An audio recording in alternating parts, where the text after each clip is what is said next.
Welcome. Namaste to you all.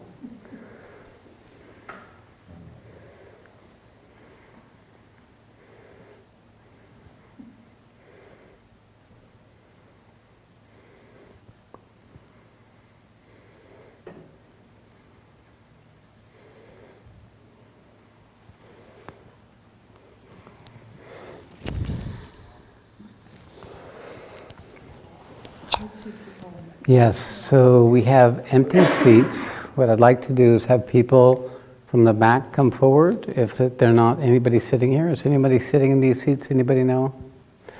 So that we have, as everyone, when we're talking, perhaps Yannicka, can you come forward and then someone can come forward and fill Yannicka's seat? And then here in the front, Kalipriti, can you come forward? And who else is there in the back? Who can come forward here? Okay, we have. Kaisa, where's Kaisa? Kaisa, stay right there. Yeah. Okay, well, I'll work this out. We do want to bring one more person forward, but right now we'll leave it like it is. Okay, I have a request. Is there a small pillow floating around? I just need it for my back so that my head is... Oh, shit, Kathy, you have to give up your... All right, I just need it right here. So, there. I know. Oh, now look at this.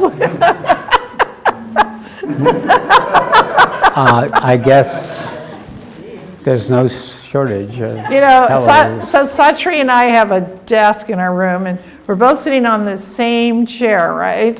And here's me, and here's him. And it's so funny, because he's taller than I am. But I'm taller one way than he is. And we're always looking, you're like, wow, look at that. So that's why this is here. She is taller in one way than I am, and I am taller one way than she is. That's right. That is the physical evidence of the dynamics, the balancing dynamics of our relationship. Okay, so is there another one of these floating around? Well, wait a second. Well, everybody's got theirs. You need to have one, I need one. I said Roy was going to speak first. I know, but he's taking care of this. It's already passed out. People already have them. But I need a copy. Satri needs one. Okay. All right, so basically how this is going to... Anybody else need a copy? Okay, there are some people right here who need a copy. Thank you, Rory. So what we're going to do tonight is Rory's going to come in and speak the ground rules and speak Rory. And then I'll do the orientation, and then Satri will come in and talk about the silent sitting. So we're going to do it a little differently tonight. So Roy, it will be about the facility and the operations here that are supporting us. Yeah, there's a few things. First of all, getting shot. Got to get in the camera, yeah. Well, it looks like it's pointing towards him. Yeah, right here. Yeah. Let's sit in it. Look at them giving you instruction. Oh my God. Hi, Satri. My name's Rory. We've got a lot of energy going through my body. It's because of your bald head. Okay. Have you got a hat? I have it in my room. Okay. I'll get it later. Okay, yeah. Well, I was like, why am I here? Yeah. Just check Facebook.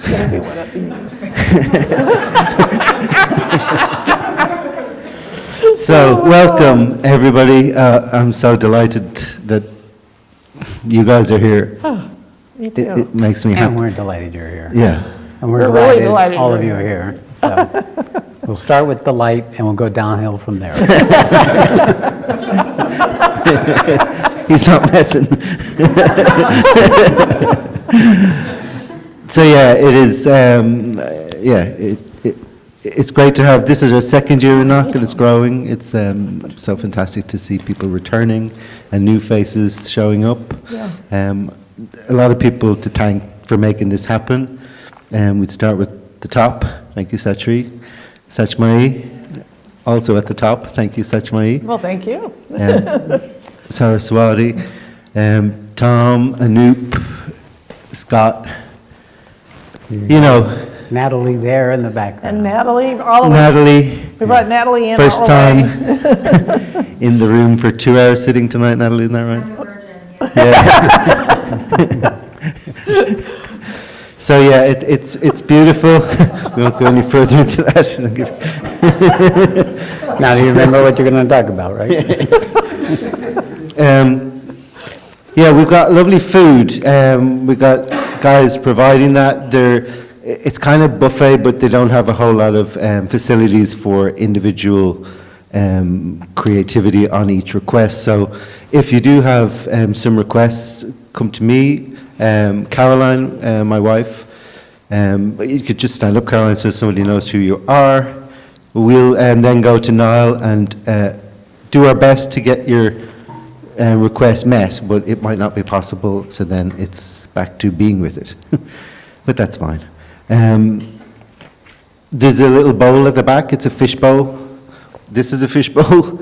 And there's a micro fish bowl at the back if you have questions for trainers.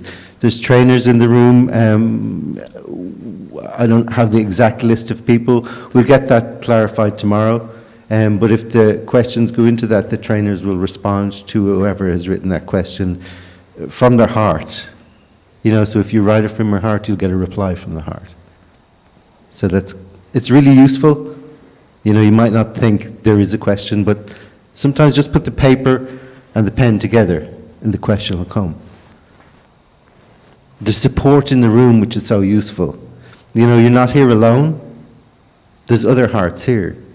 There's beings here. You know, we're here for the one reason, and that's to support each other in the awakening. So if you're feeling something in the meditation, try and hold it your best. You've got the ability. You can go beyond your ability with Satri's force. You can break through what you think is possible for you. But if you really are on the edge of the possibility, you know, make it known to Yannicka. Would you stand up so we can see your beautiful soul? Saraswati. Saraswati. And Kalapriti. These are beautiful people, fantastic beings, and they're here for you. I promise you that. So whatever it is you need to go to them with, make sure it's the last kind of hurdle that you do approach them, because you'll find new ground for yourself. But if you do go to them, be sure that they're there for you. And they can bring you out of the room if you need to, and then bring you back in if you want to. So. And there's something in asking the question, framing the question, that will bring what it is you're really asking without anyone giving you an answer. So part of the thing of what questions may be the thing you don't want to be listening to. So the idea of asking the question, however, is by putting it out, the universe will come and show you in ways that you perhaps wouldn't recognize in response to bring the answer.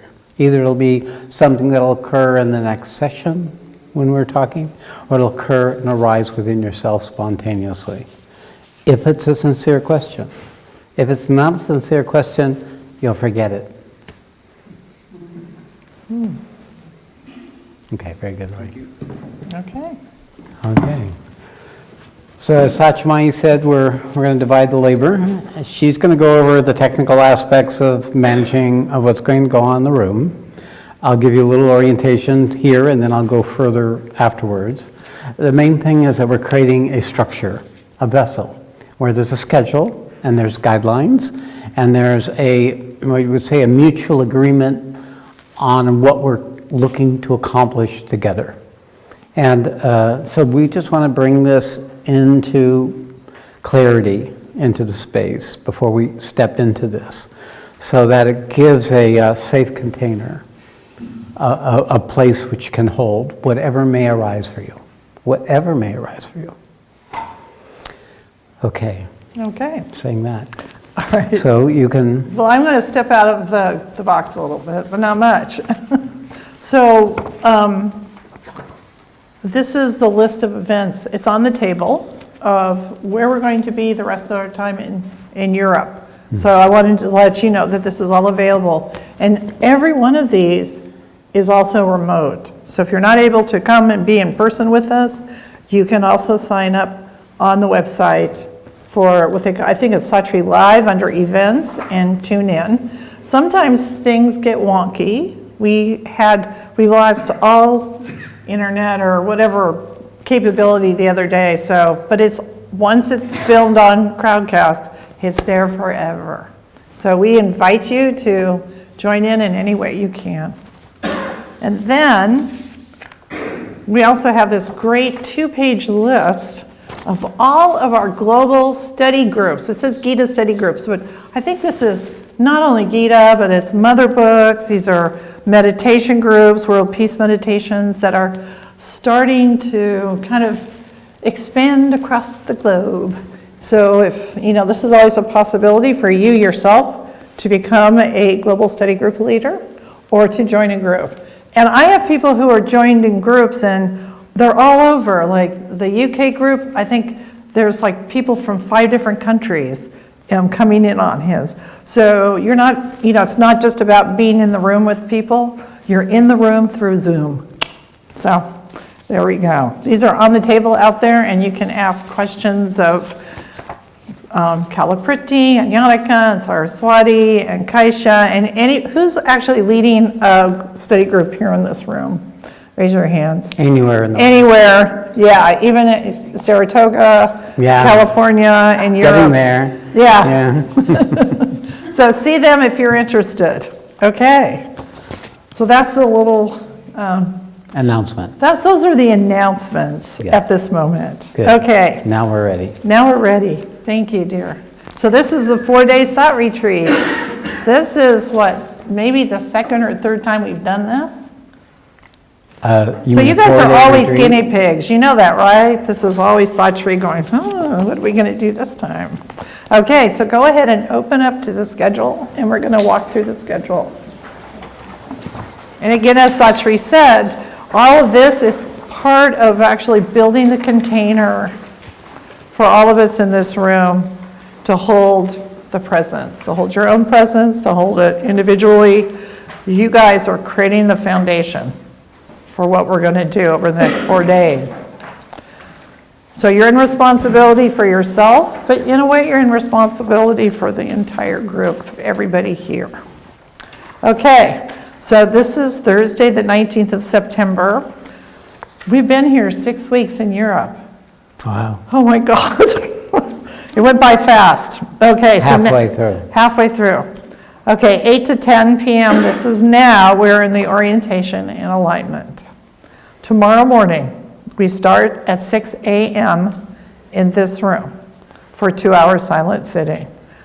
After we close tonight, the group will, I guess, Rory, you're in charge, but you guys will set up the room for the meditations.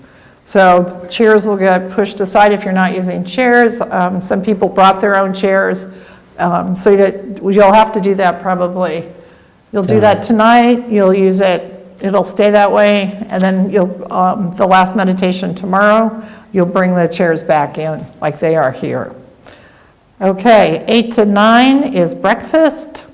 9 to 11 is open personal time, which means you can go for walks, sit in your room, sit on the grass, sit out here, whatever works for you. It's your time. Then we come back in here at 11 to 1 for our second silent sitting. Then we have lunch and again an open personal time. 4 to 6 p.m. is silent sitting again in this room. 6 to 8 is dinner break. And 8 to 10 is coming back in this room, and Satri will be doing revelation, talking about a specific piece, whatever is in the room, and it's your chance also to come to the hot seat. Okay, Saturday, Get here very fast. 6 to 8, silent sitting. 8 to 9, breakfast. 9 to 11, open personal time. 11 to 1, silent sitting. 1 to 2, lunch. 1 to 4, again, personal time. 4 to 6, silent sitting. 6 to 8, dinner. And 8 to 10, the conversation will be truth consciousness. Okay. All right, Sunday the 21st, our last day here. So 6 to 8 a.m.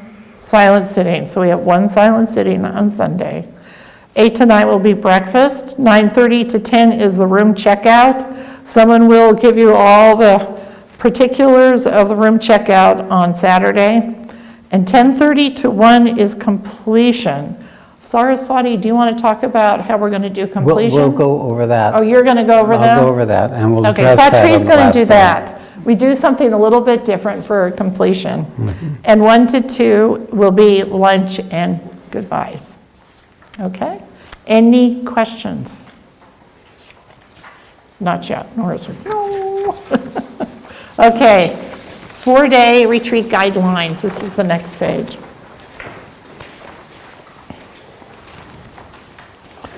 Since we're not going to have small groups throughout the program, I would like us to do introductions because there's new people in the room.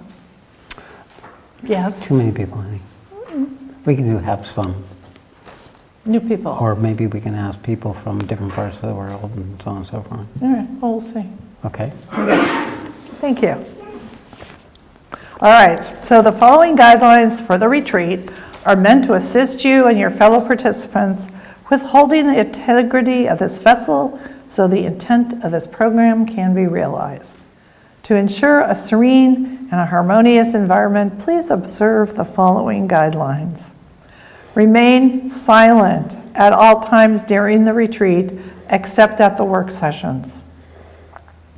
All communications are to be in writing, and only if there is a necessity. Review the retreat schedule. Show up at least 10 minutes prior to each session. Any problems or questions involving the facility or other issues are to be communicated to Natalie, Rory, and Caroline. We're good on that. Okay, good. We ask that you do not use any electronic devices such as cell phone, computer, etc. Kindle use is okay. You can use your cell phone as an alarm.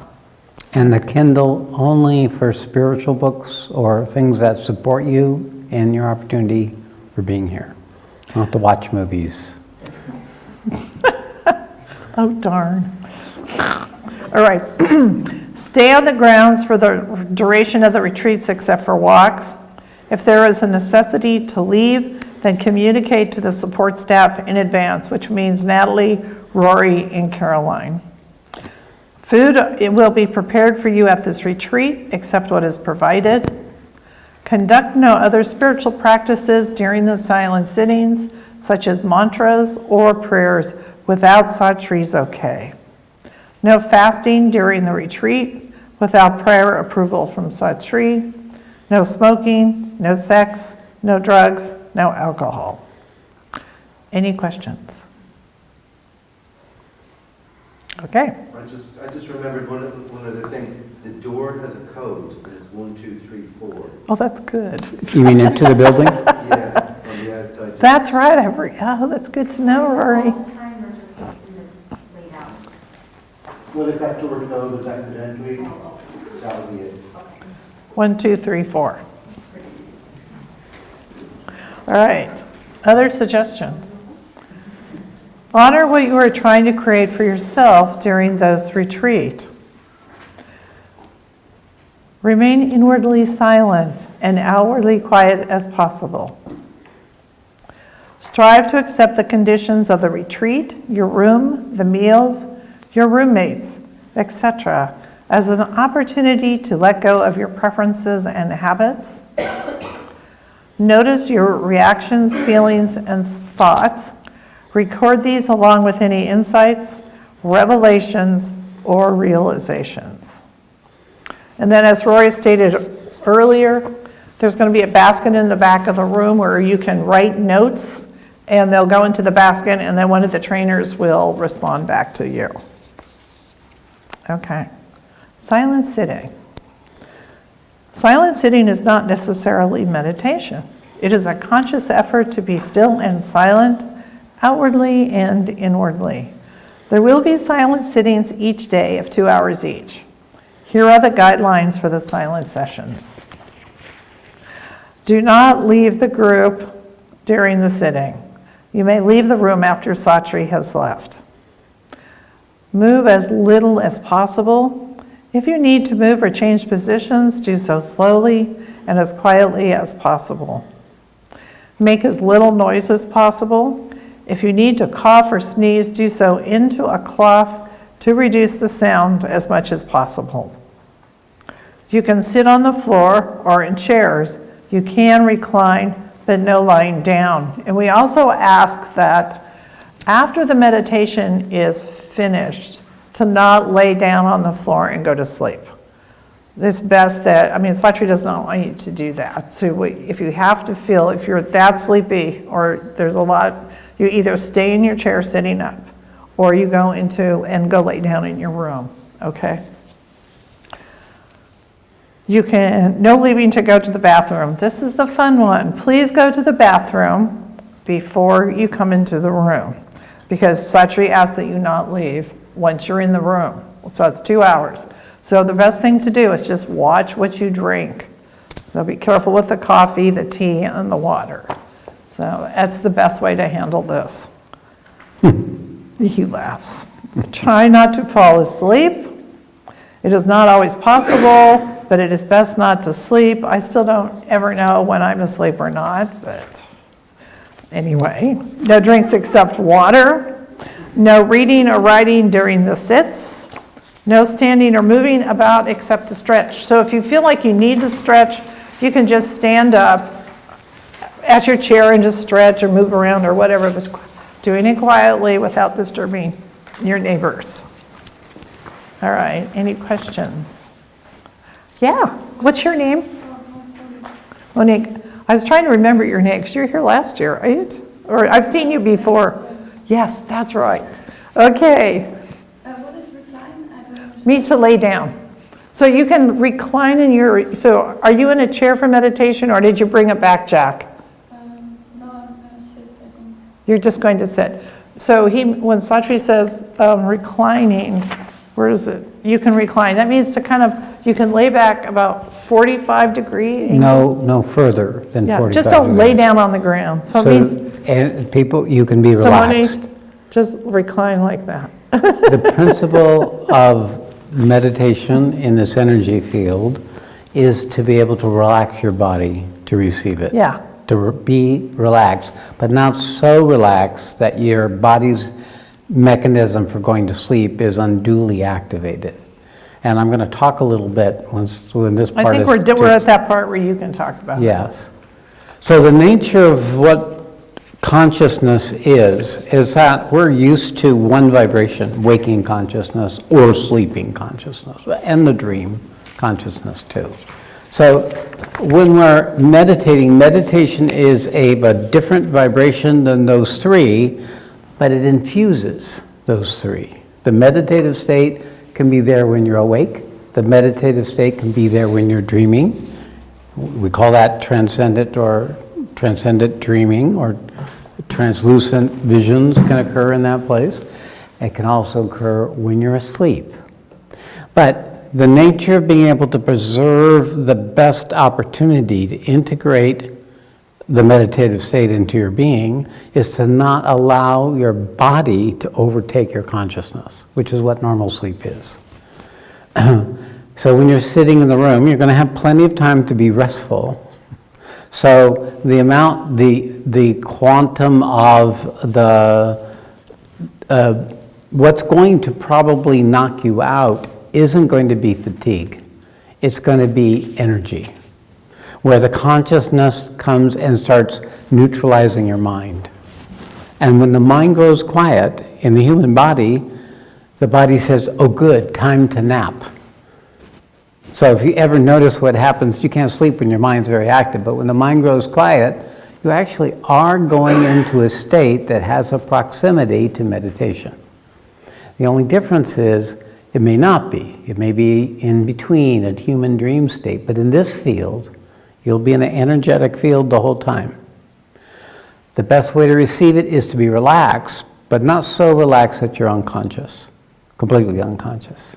Now, finding that balance, it depends. Some of you can be fully asleep where the body's actually snoring. You may actually see it happen to me or Satyamai, but we are in the transcendent plane, and the body is asleep.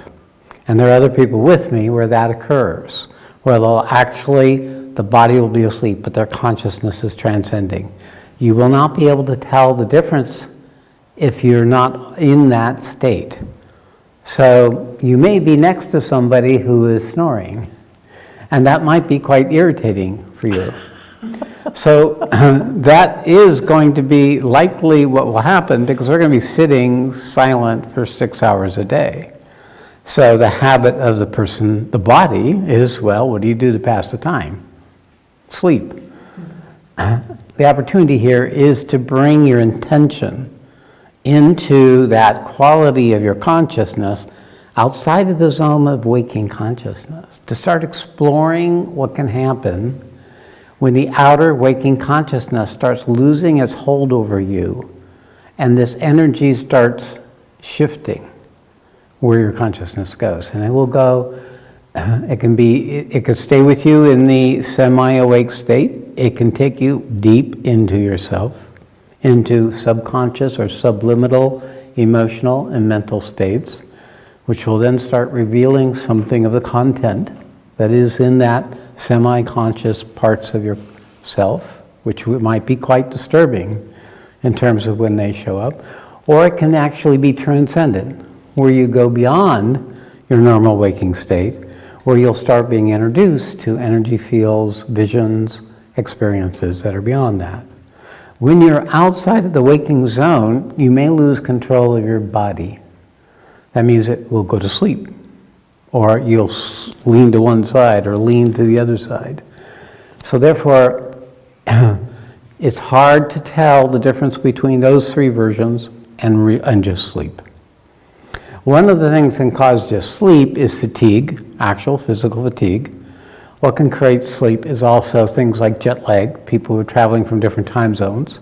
And those are going to just overtake you. There's nothing you can do about them, and for periods of time, at least for the first few sittings, you may be actually going to sleep. But you'll find that your sleep will not be total because you'll be sitting up in some way. So this balance between consciousness and this place we go when we drop below the frequency of our normal consciousness or go beyond our normal consciousness, this is what you're going to be exploring. This is what's going to be happening. And you're going to do it in a field that gets created around me. An energetic vibrational field which will bring in a density and an intensity of consciousness, which will start permeating your body, it'll start permeating your awareness, and before this program is over, it'll be actually setting in motion, more than likely, some degree of transformation. So the nature of what is transformation is often misunderstood. It's a fundamental reorganization of your identity, where the paradigm of your habitual self is opened up and reorganized, and you find yourself being different than you knew yourself to be before. It's from the inside out. It is a fundamental shifting that occurs that may not be apparent to you at all during your time here in the retreat. It is also something that your consciousness knew before you came here. So it can often happen that people's lives go a little crazy before they come to the retreat. And they come to the retreat and they get to enjoy the opening that has occurred. And there's other people that they come to life very ordinary, and the retreat is where they meet the unwanted and unexpected parts. Then it's after the retreat that they can begin to see the benefit. So it can be any number of those ways, and then other ways that I haven't described. You're not doing this. The only thing you had to do is get here. The second thing you have to do is follow the structure. Stay in the room. The art of being in existence is to be here. That's how what's next for you will be revealed in the intentional purpose that I'm holding and that you're bringing. You all came for a purpose. You all came because something in you called you to be here. A sense of a possibility, a sense of a call, an aspiration, a longing, a recognition of a truth or a greater capacity to be. So here is where that comes to you. Here is where you get to know this more totally, more intimately. This is where that you're aspiring for comes and tries to find a way to become you. So it's a mystery in many ways. It's going to be very hard at different times in a retreat to know anything but to just get to your chair and hang on. For some of you, it's going to be wonderful. You won't want to leave the room. And for some of you, you'll just wonder what the hell is happening here, and nothing's happening. All of those are valid. All of those are where you are. You have nothing to do but to be where you are. So the invitation here is to pretend, because I know you won't believe it, that you have no past. That when you leave this, there is nothing beyond this facility. This is a twilight zone, an interval in the reality of the consequences and the outcomes of your life lived and the outcomes that may be happening in the future. The here is to imagine there's no place but here, right? No place like home, right? Dorothy. So this is an opportunity to be totally immersed in being here. Once you're in this, once the intent is set, your job is to be present with whatever arises. To choose what's arising, to also recognize when you can't, when you're resisting, when you don't want to be with what's arising. You might be very uncomfortable during this retreat. You may have a lot of complaints come up, after a couple of days of not sleeping and the way you're used to sleeping might make you kind of cranky. You might not be your best self during this retreat. You might not be what you think spiritual should look like during this retreat. Maybe you might even feel you're anti-spiritual. All of these are simply something that are arising in the space of you, in the opportunity of this space. And you're not the only one going through it. Everyone around you is going through it. So when you get somebody where you're feeling pretty good and they're not looking at you and they're looking cranky and like that, they're no different than you. They're just in a different phase of the process. You may be them tomorrow. You may have been there yesterday. If you had been there yesterday, you have some compassion for the way they are today. So this understanding that the nature of what's going on here is it's not going to be about you doing it right. It isn't about you having some skill or ability or anything. What's going to happen here is the universe is going to come into this space and bring about something in your entire organization of your identity that is going to allow you to move in a more direct and immediate relationship with your own existence, with the possibility you are as a living being on this planet. It's no different than the purpose we're all living, but it's veiled. The purpose we're living is veiled by our fears and our desires and our habits, our strategies and our compensating structures and the things we do to feel comfortable and feel okay about ourselves or feel like we can handle life. But it has always been a purpose. The purpose is to come into life more truly, more fully, more rich, more complete, more alive, more welcoming, more connected, more aware, more capable. It's to be more real. is to be the truth. It's to be the love. It's to be something that we sense but cannot yet access. So this is one step of your process. That's the opportunity here. Everybody's doing the same thing. Everybody's here committed. Everybody's here sincere. Everybody here is ready. Because even you're not ready is ready.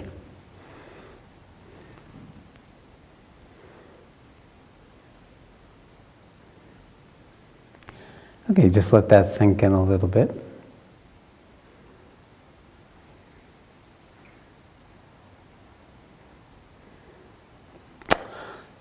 So this is the intention. The intention is actually a felt energy. It's kind of an intensification of this present moment. It's an introduction to what it means to live intentionally.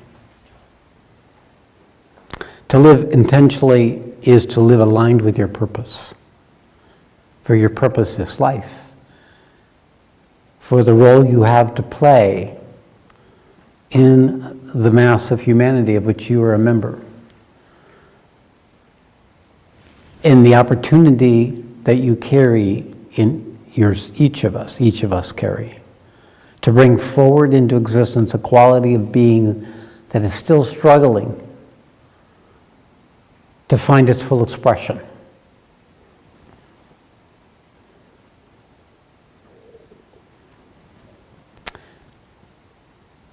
The whole program will be about finding, not so much seeking. It's about attuning your ability to be in a state of discovery, a quality, an orientation, an attitude, a willingness to explore and discover that which you do not yet know, the knowing of which will bring you into a deeper and truer relationship with your divine reality, which lives you, lives all of us, lives this entire creation. This ancient, eternal truth, this primal condition of beingness, this start point, this end point of existence.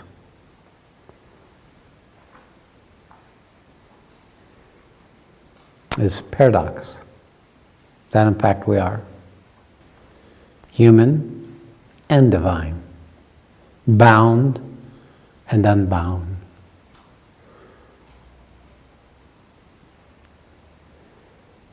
Ignorant and all-knowing. Connected and disconnected.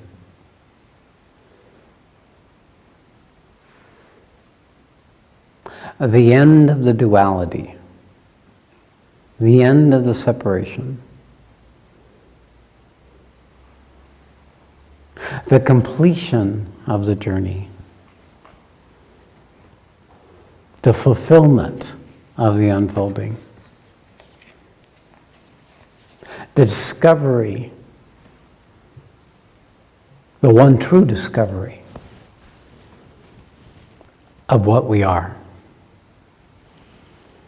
And in the process, who we are, the nature of that, the conditions of that, the structures that had the person of us show up the way it is now showing up.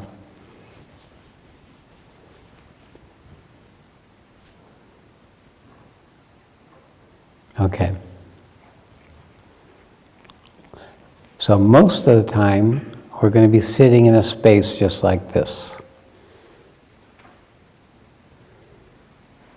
This is truth consciousness.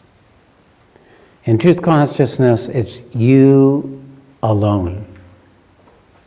in the eternity of your own being.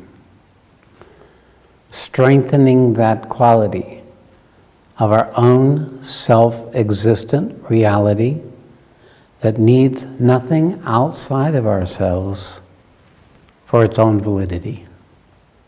Self-valid, self-existent, self-aware. Why do we do this? Because that's our ground zero. That's our baseline.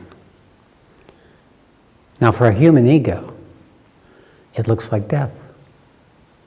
It looks like the end of us, like the end of future, but it's also the end of past, the end of anything other than this, only this. And in that place where we become ended, in that ground, base ground, we establish a place to stand. We discover a place to stand that cannot be shaken.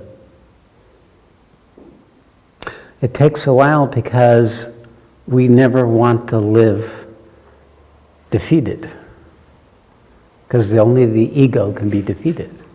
We never want to experience shame and diminishment, because only the ego can experience shame and diminishment. And it doesn't want to. So you're going to come to this base point. You're going to come through the very structures that have organized you as a separate being. Now, this may be a wonderful dive in the truth of yourself, a wonderful capacity of recognizing your indomitable, unchanging truth. Or it may be a recognition of that which prevents you from knowing that. And that's the place you find to stand, so that when you come out of it and your personality comes back, you're something other than the personality.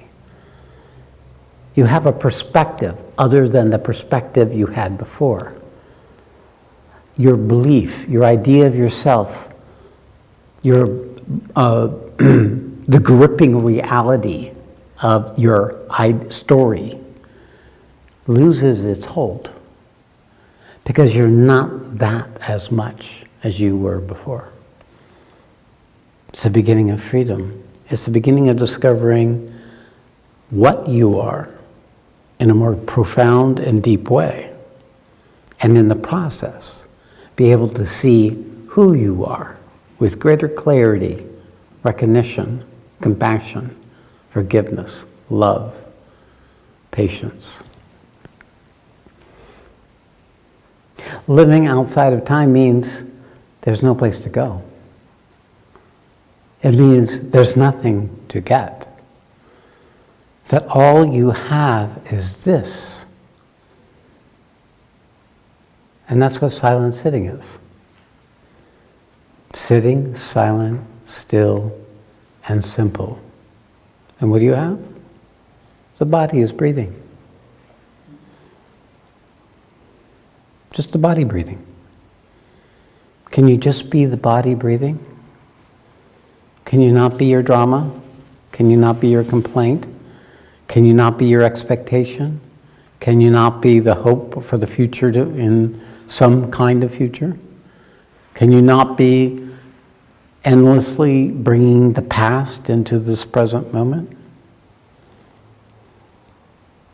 Just this, silent, still, simple. Watching the breath happen. What is the breath? It's proof that something's breathing. Is it you breathing? What is breathing? Is it the body breathing? Is God breathing you? Is life breathing you? Why are you breathing? You could try stop breathing. You're going to have to work to stop breathing. Hold your breath. Hold your breath and watch what happens. First thing that happens is it's not natural. Because the body wants to breathe. But as soon as we recognize and try to control the breath, we'll discover something about the nature of breathing. It's a huge wealth by paying attention to the breath. Like, what are you breathing? You're breathing this substance that we don't pay attention to. Oxygen, nitrogen, carbon dioxide. It also carries the exhale of everybody else in this room. So you're breathing everybody else's exhale with your breath. When you really think about it, right, you want to wear a mask. The only thing is you're also exhaling. And you're contributing to it as well. As a matter of fact, we are so intimate and co-mingling as bodies, despite the fact that we're wearing clothes and sitting in separate seats, have different natures and sexes, but we're actually swimming in the same fishbowl, swimming in this, breathing the same air. And what does that say? Who in us that imagines that we're separate from all of this? That we're somehow special, we don't need air. We don't need your air. Go ahead, put a fence around the air. Make it your air. Watch how long you live. It's this huge interdependency. So when you begin to look into any part of these natural processes that are going on, for example, you could look into discomfort. You know, your hip could be bothering you, sitting. I guarantee something like that will come up. Some version of discomfort is likely to come up. Well, instead of doing the same thing you do when the discomfort comes up, enter into the discomfort. What's discomfort? Who's experiencing the discomfort? Where is the discomfort? What does it really feel like when I take the label off of it? You know, there's this pain in the hip, and you've got a part of you that wants it to go away. You start resisting being uncomfortable. You start projecting into the future. Oh my God, something's wrong, or I'm going to be miserable for the rest of this sitting, or whatever your story might be. And you'll start noticing yourself doing that. Look at me. I'm not here with this thing I'm calling discomfort or pain. But if you turn that around and quit the story, take off the label, and you enter into that part where the discomfort is, you may discover something about the quality of that thing you're calling discomfort. And by being able to be present with it, to discover it, something can shift. Not necessarily, because what happens with the secret is you're doing it as a technique so the discomfort goes away, it won't work. You're doing it as a technique to embrace the discomfort as if forever. So there's one little trick about being here now, as if this now is always, forever. By using your body as a means of bringing yourself into the fact of the miracle of your own existence, into the fact that you have a body, and that pain and discomfort can occur, that breathing can occur. And the more you live in thisness without a future or the past, things will rise up because the human egos are organized around future. It's organized around doing this program so I'll be better in the future. It's very hard to step out of that entire paradigm. So what if there was no future? Does that mean there's no life? Does that mean there is just deadness? Or does that mean there's a different kind of life? A life of discovery. A life of moving into relationship. Harmevo flaked out once again. Bad camera. Too much energy. Like bad robot. Bad robot. He's adjusting. Technology can only handle so much of this stuff. These poor guys are struggling always with technical, things were working just fine until he came into the room. I mean, it's just like, that's my torture chamber. That's why there's 3 of them back there. It's my training ground of how to be with the unworkability of technology, which becomes its worse in this space. Fortunately, they don't have to record anything but these talks, so. So this attitudinal orientation, this being willing for these 3 days or so to have a space so that what's already here can reveal itself, where you are willing not to put labels on it prematurely, where you're willing to catch yourself from your usual strategies of preference and expectation. And just allow yourself to be exactly where you are. So that's the opportunity of silent sitting. Your ego, more likely, will at some point not like this at all. Now, some of you are excited about the possibility. But first you have to go through the cauldron. First you have to go through the ordeal of meeting all in you that doesn't know how to do that. It's like a funnel. And there's wide open spaces when you start, and then it gets more and more and more contracted as the ego starts bouncing off the ever narrowing walls of its unwillingness to be where it is. See, if I left you go running out and free, your ego would take quite a while to encounter a wall or a limit or a bounding, and therefore you wouldn't know ego was running you. But in this situation, it's not particularly comfortable.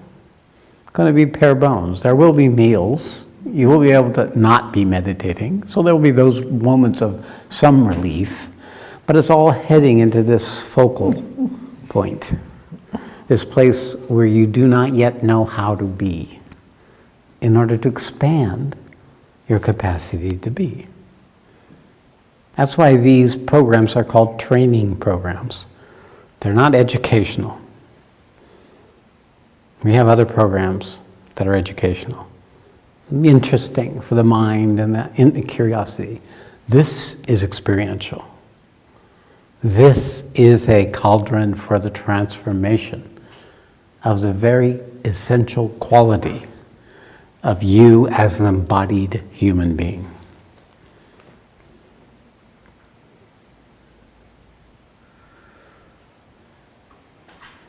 So this is a rite of passage. It's a quantum of challenge and misery.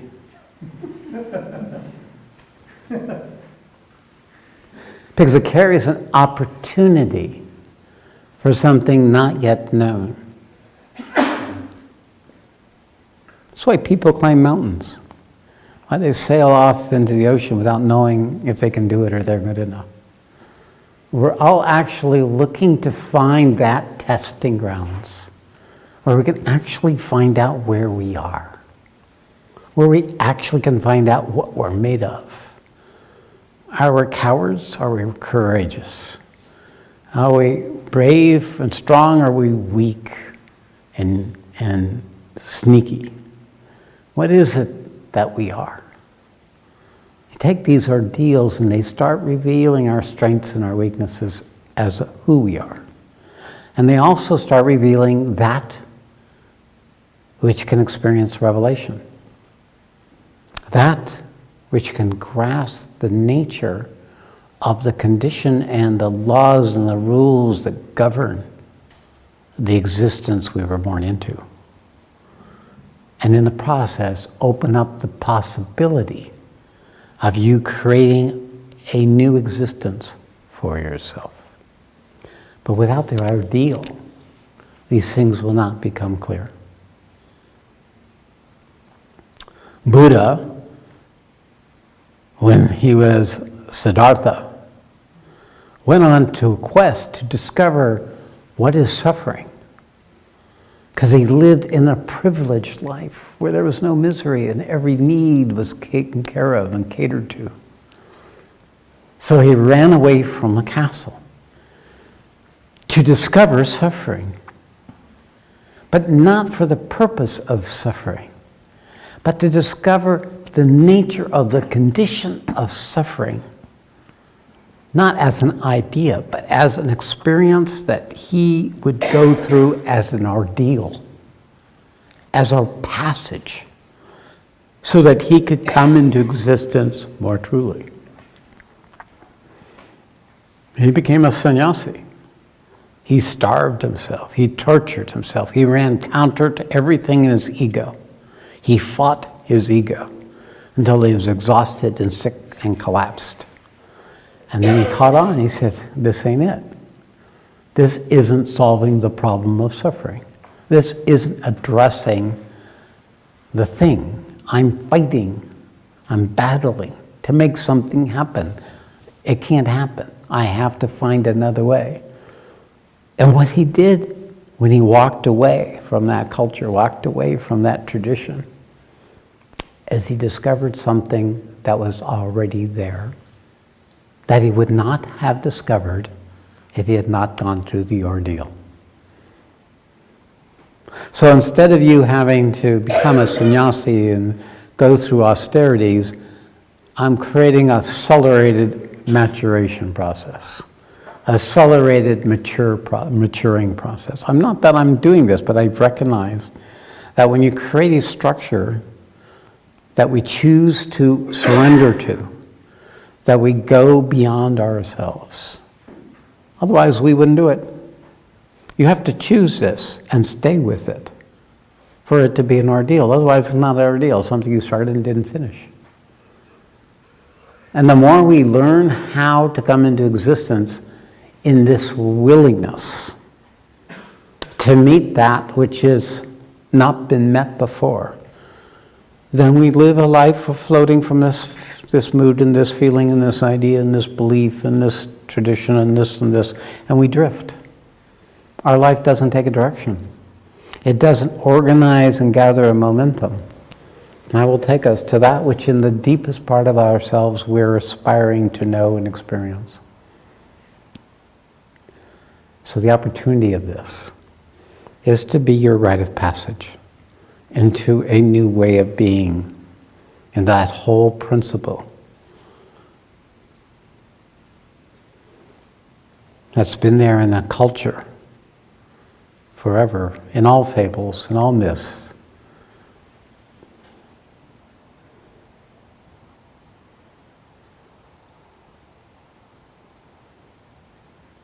The analogy I give is the first fish that had some capacity to breathe.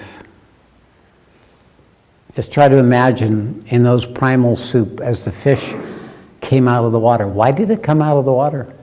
Because it couldn't breathe. It came up on land, it couldn't breathe either. What did it do to learn how to breathe air was that it had endured not being able to breathe air. And then it started breathing air. And it became a reptile. It became something other. And it wasn't that the reptile, the fish, did this. A purpose larger than itself forced it to do this. But what we're doing is we're consciously accelerating our own evolution. We're taking ourselves out of our familiar territory and putting ourselves into a place that we do not yet know as an opportunity to discover a new possibility of being, a new evolutionary unfolding of something inherent in us that is not yet fully known or expressed or manifest. It's the same force. The same force that took a fish out of the water and put it on land is the force in this room. The only difference is we can become conscious collaborators with it. The only difference is we can be willing to be in the suffocation. We can be willing to enter into it to accelerate what needs to happen in us, to adapt, to expand out of what we've known into something larger, to stand out of the smallness of the life that we've known up to now into a larger capacity of being in life. That's what ordeals are all about, expanding you out of what you've known into that which is not yet known until you get there. And the quality of what happens is what you recognize the value and the purpose of your ordeal.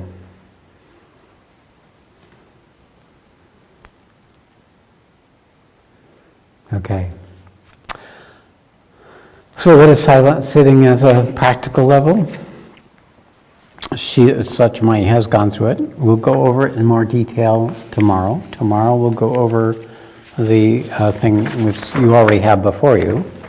But let's look at a few exercises you can do tonight and tomorrow morning until tomorrow night. So these are silent sitting exercises, day 1 on page 3. The following are recommended exercises to practice during each sitting. Be aware of your breath. Be aware of the energy in your body. Be here now, the present moment. Notice what's resisting being present, or what's making being present difficult for you.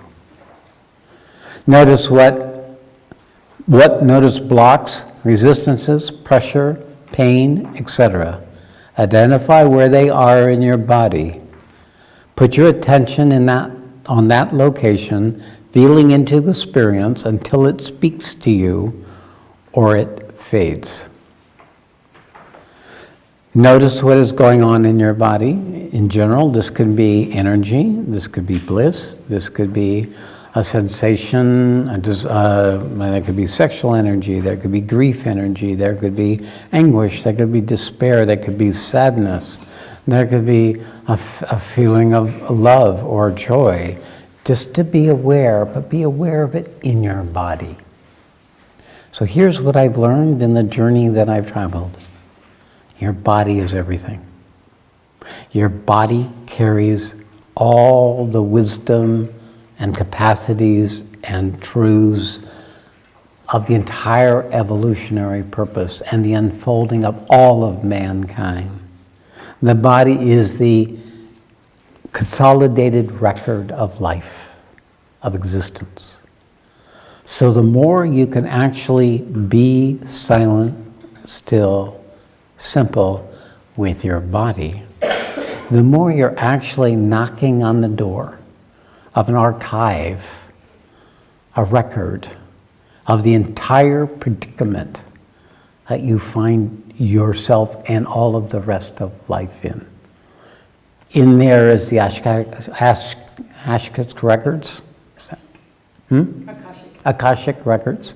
In there is the wisdom of all the great teachings. It's not up there. I know because I've been up there. I know what it's like to be in the absolute unchanging fullness, to be that one principle of the Sat, the absolute unchanging. But I know that really where we want to be is to take that and to be here with it. So if you can be here, then automatically that will come to you. Automatically it will come to you because it's the very essence of what you are. It's the very core of your I amness, of your me-ness.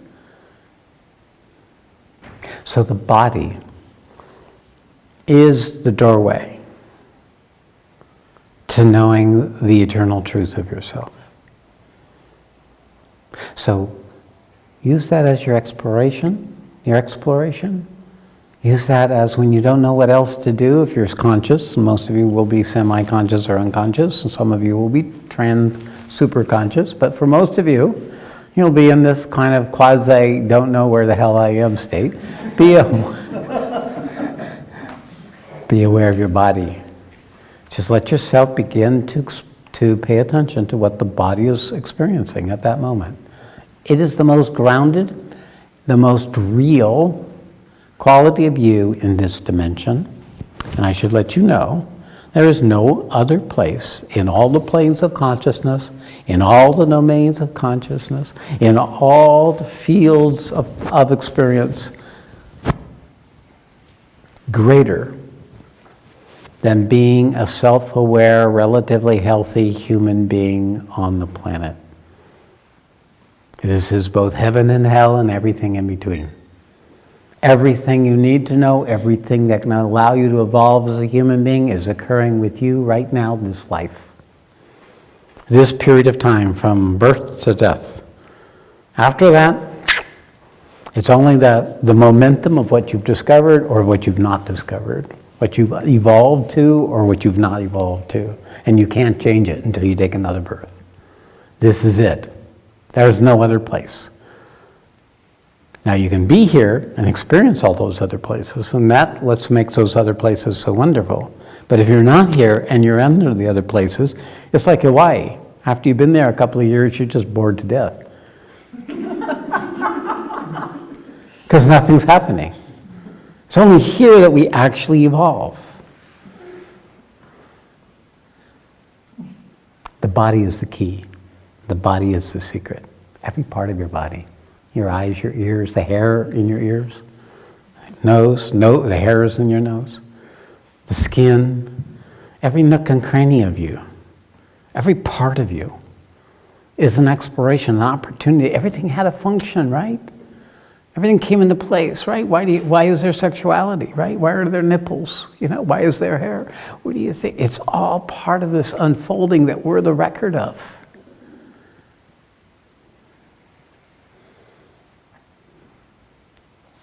Learning to be still and silent enough to appreciate the miracle of our existence in a body with self-awareness, with intelligence, with the capacity to act, and with the capacity to create a new life.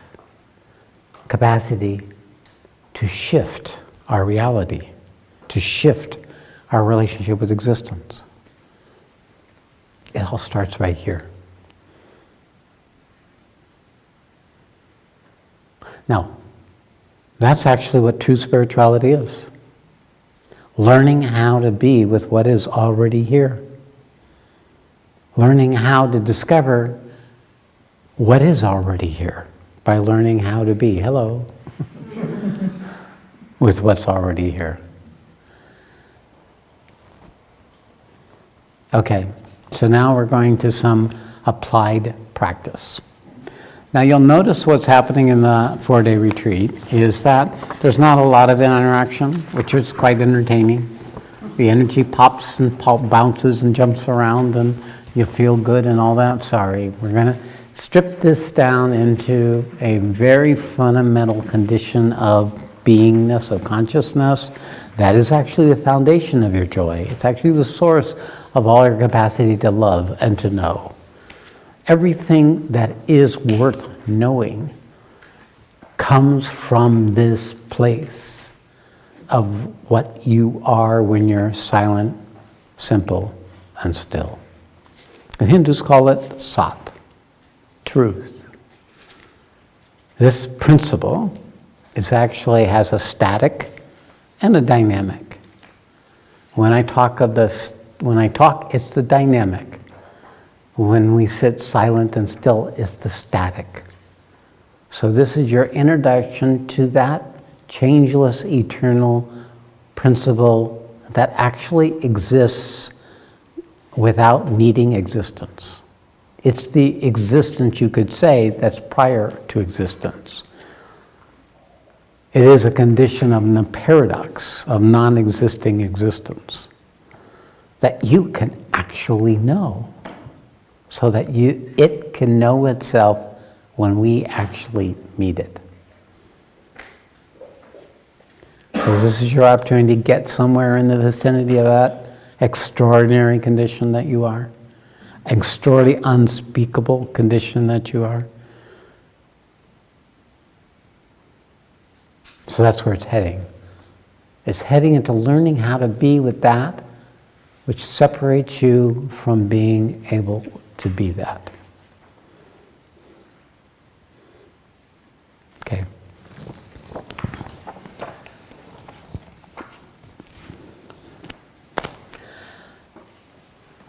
So, is there anyone that doesn't have clarity about what you're doing here? You want to raise your hand.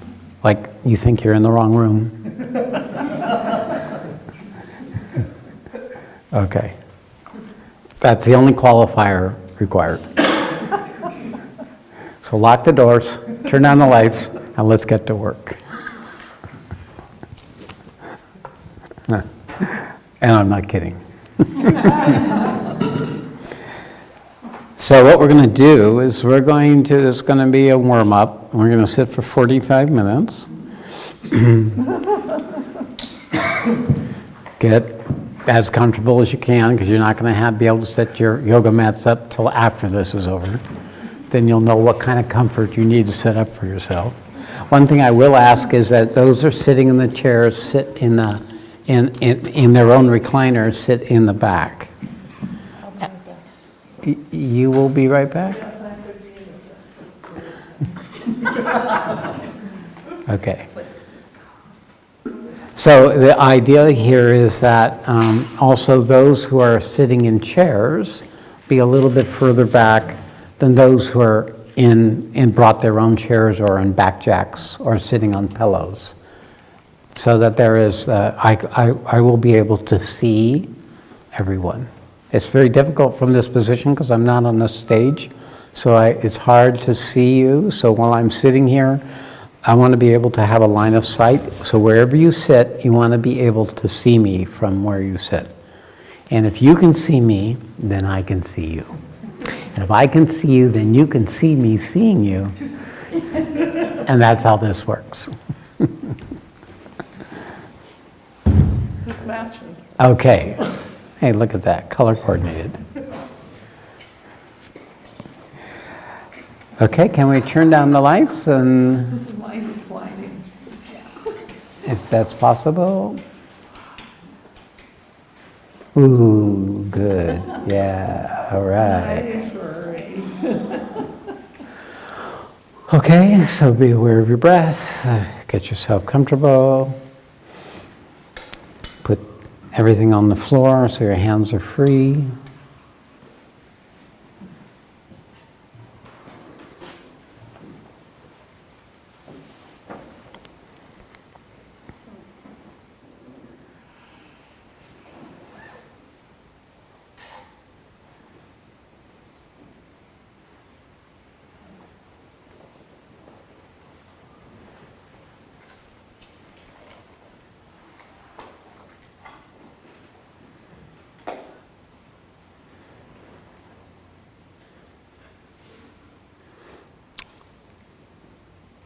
Let us begin.